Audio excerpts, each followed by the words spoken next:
Bom dia, pessoal. Estamos de volta, né? Que bom que nós podemos nos encontrar, mesmo que seja à distância e através das redes sociais. Espero que vocês estejam todos bem, cumprindo com aquilo que se faz necessário, que é a obrigação de respeitar a vida de vocês e a vida daquelas pessoas que vocês amam. Estou morrendo de saudade. Claro que sim, que a gente está precisando muito de aconchego, e aquela casa, não é, onde a gente se encontra sempre, é lá onde a gente tem as nossas intimidades como seres humanos. O distanciamento nos deixa sempre na tristeza de achar que a gente de longe está sentindo a falta de um abraço, de um carinho, de um aluno e das pessoas que a gente ama. Então hoje a gente vai iniciar a nossa aula com a revisão sobre o primeiro bimestre. Todo o conteúdo do primeiro bimestre, daquilo que a gente trabalhou, a gente vai dar uma olhadinha. A partir daí, aí a gente sim vai começar com um assunto novo. Mas a gente precisa revisar e ver onde é que está necessitando de melhora, né? E vocês depois vão poder entrar em contato comigo através do grupo, perguntar onde é que estão as dúvidas de vocês e eu vou esclarecendo. Sempre no horário da aula. Eu não vou ter tempo de estar dando assistência em outros horários. Então, dentro do horário da aula, eu vou estar à disposição de vocês.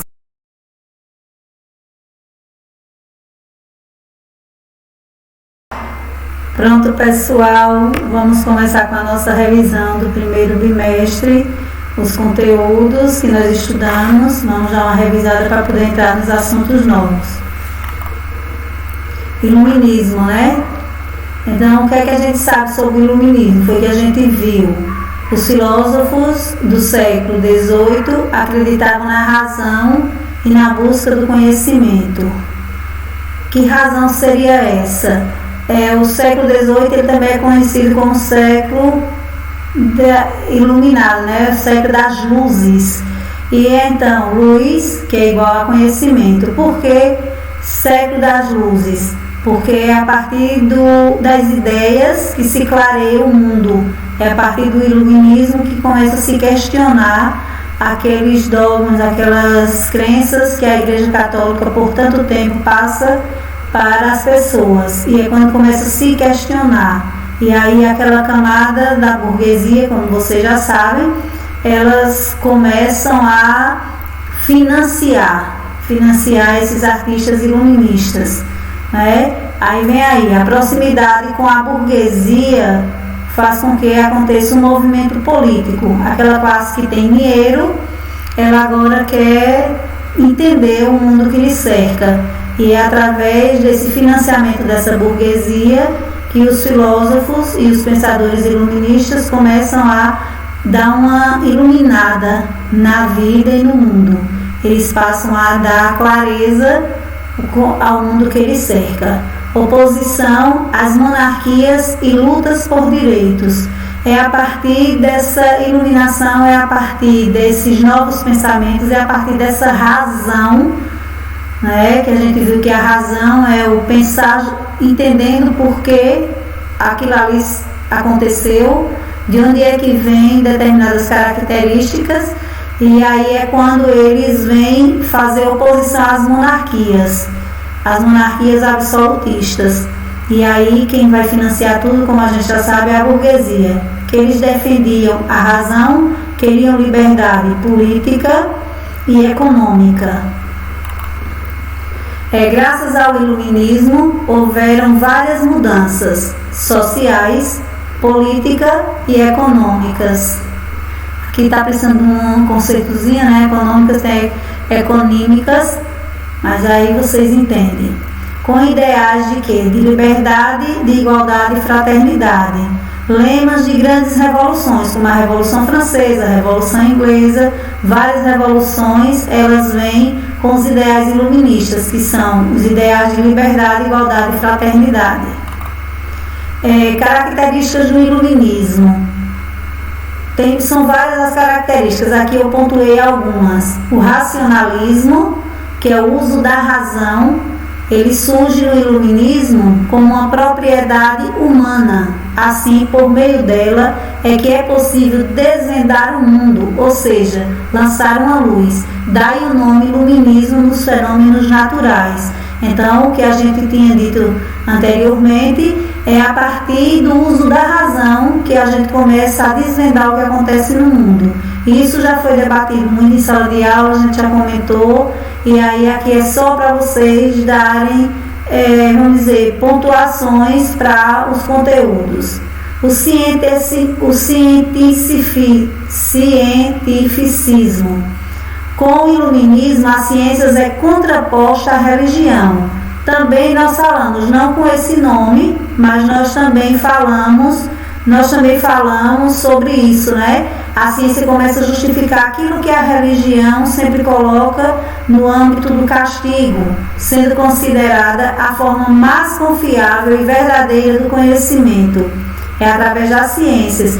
Nesse momento a gente vê muita coisa onde a gente não está entendendo o que a ciência não quer entender, o que a ciência justifica. Quer dizer, em pleno século XXI, a gente vê que a ciência diz uma coisa e a gente ainda se contradiz, né? A gente ainda quer bater de frente. Aí vem também a ideia do progresso. Uma característica do iluminismo é o progresso. É por meio da razão e da ciência que a humanidade seria capaz de se aprimorar e alcançar cada vez mais um estado aperfeiçoado.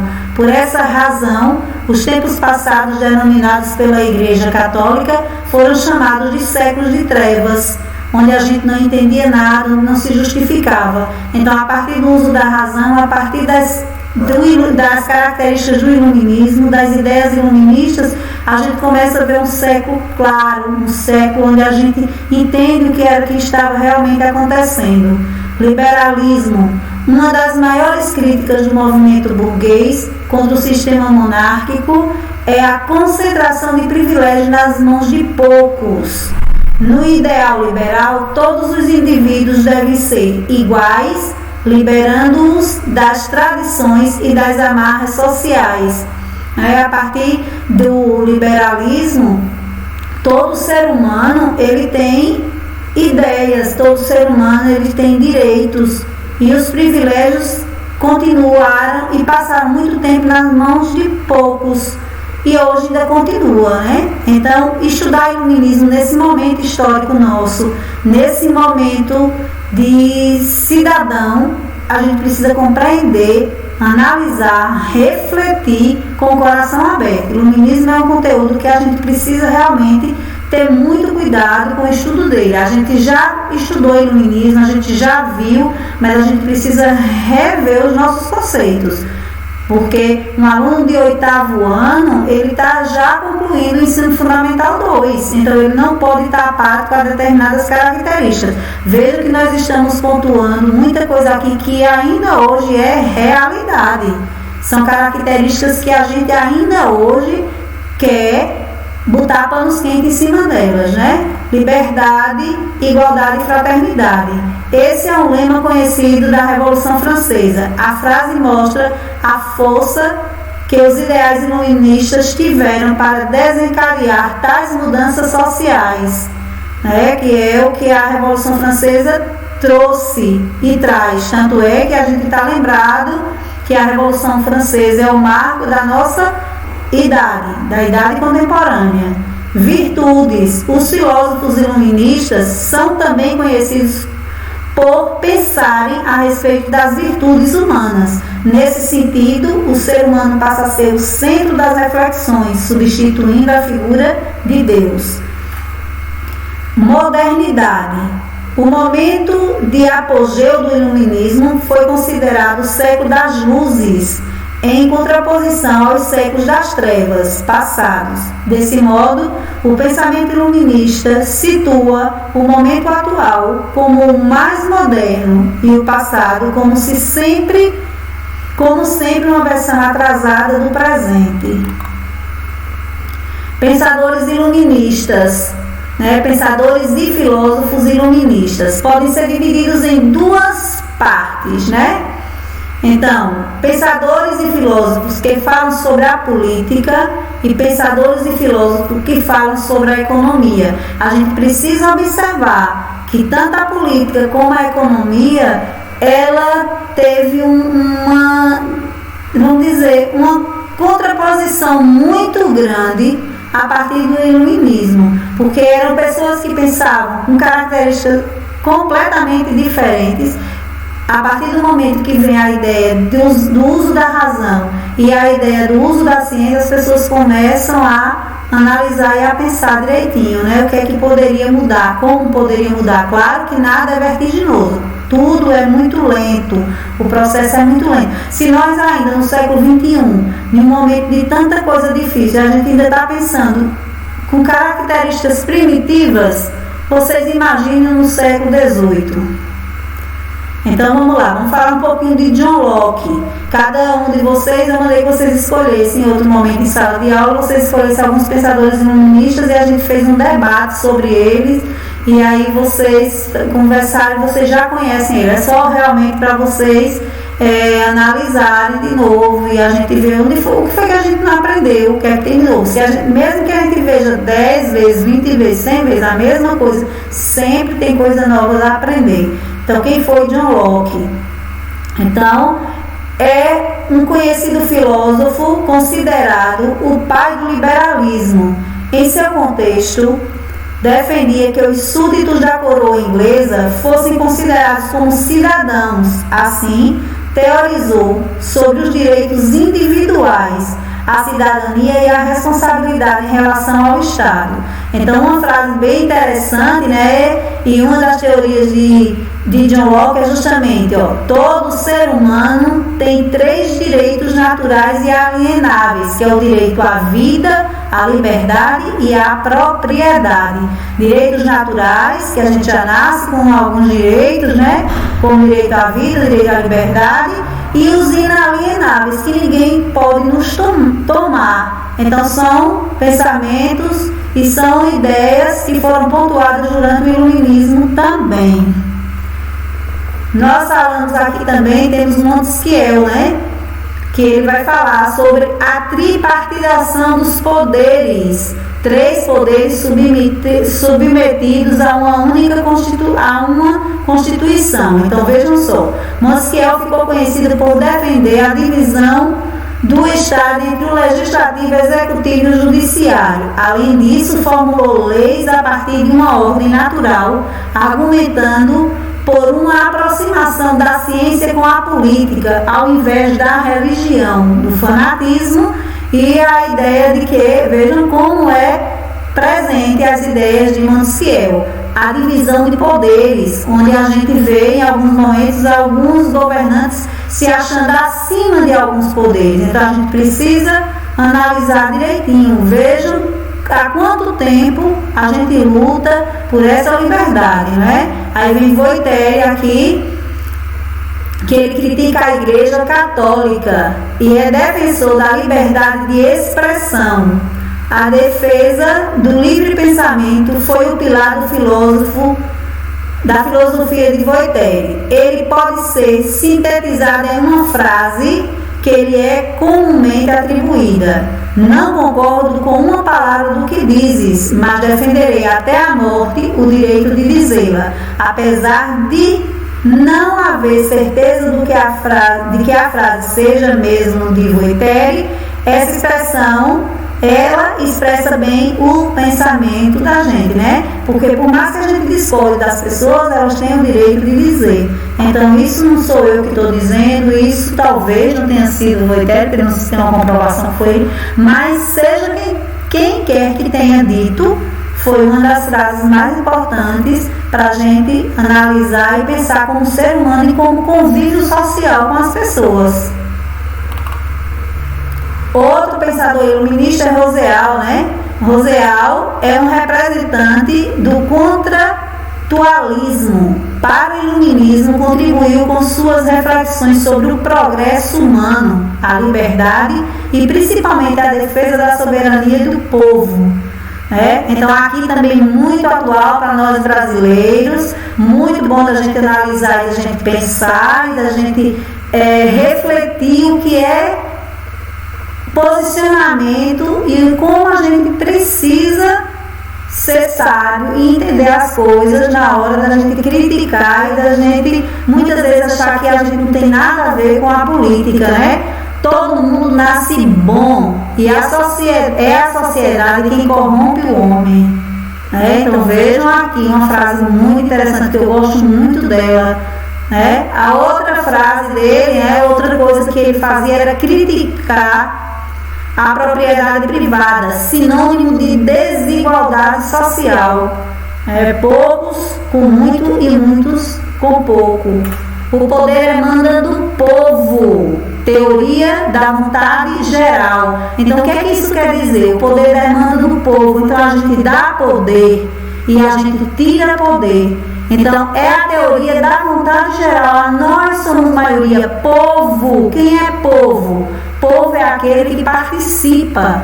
Então, quantas vezes eu já falei isso com vocês sobre isso? Povo é diferente de público. Povo é aquele que participa. Público é aquele que assiste, aplaude ou vaia. Mas público é muito diferente de povo. Povo, nós precisamos, O poder está na mão de quem é povo.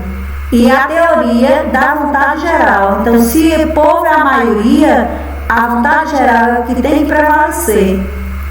Então, se o poder está nas nossas mãos, quem está dizendo isso, além de tudo, são os estudiosos, somos nós. A gente tem que ver isso aqui, prestar atenção, entender e refletir.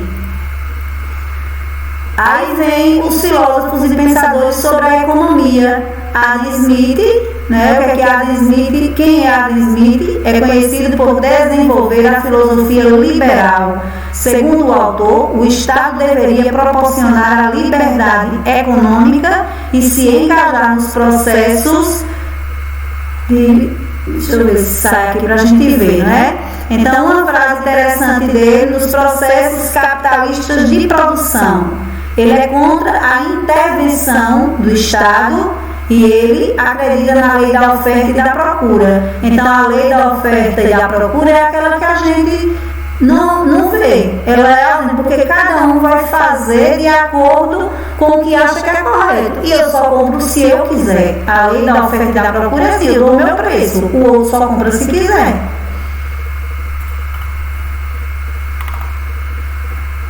E vamos falar um pouquinho de Quesnay, É o pensador da fisiografia, considerada a primeira vertente de uma teoria política que era científica. Desse modo, suas ideias se relacionam com o iluminismo por propor que leis naturais poderiam guiar a vida política.